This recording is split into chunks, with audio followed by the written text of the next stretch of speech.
Assalamualaikum warahmatullahi wabarakatuh. Saya ini berada di AMC Efred Muslim Community yang dibangun dan yang diasas oleh muslimin asal dari Indonesia di Efred di sini.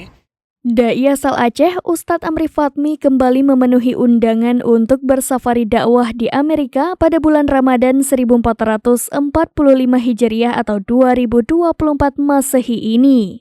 Tengku Amri Fatmi yang saat ini mengemban amanah sebagai Imam Besar Masjid Al-Falah Kota Sigli Pidi diundang oleh ICMI North America dan New Muslim Circle untuk memberikan kajian Ramadan di beberapa kota di Amerika Serikat dan Kanada. Pada pekan pertama Ramadan, Ustadz Amri Fatmi dijadwalkan mengisi kajian Ramadan di beberapa masjid dan komunitas Islam di wilayah Seattle, Washington State. Salah satunya adalah di masjid yang dibangun oleh warga Indonesia yang tinggal di wilayah tersebut. Dalam beberapa video yang dikirim oleh R.A. Karamullah kepada serambinews.com, Ustadz Amri Fatmi terlihat menikmati suasana berbuka puasa di Masjid Everett Muslim Community di kawasan Everett, Washington State of America. Masjid ini mulanya adalah musola yang dibangun dan digagas oleh perkumpulan muslimin asal Indonesia 25 tahun lalu. Kebanyakan dari warga Indonesia yang menggagas pembangunan masjid ini adalah pekerja di pabrik pesawat Boeing.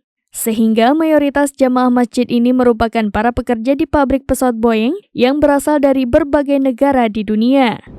Bersama dengan pendirian masjid ini 25 tahun lalu, jamaah yang kebanyakan asal Indonesia juga mendirikan pengajian bernama Asy-Syifa.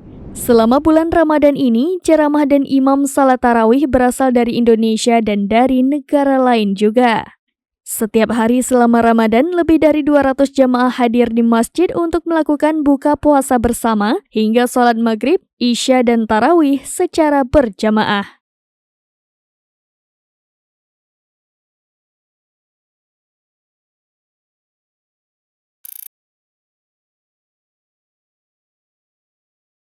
Download Tribun X sekarang, menghadirkan lokal menjadi Indonesia.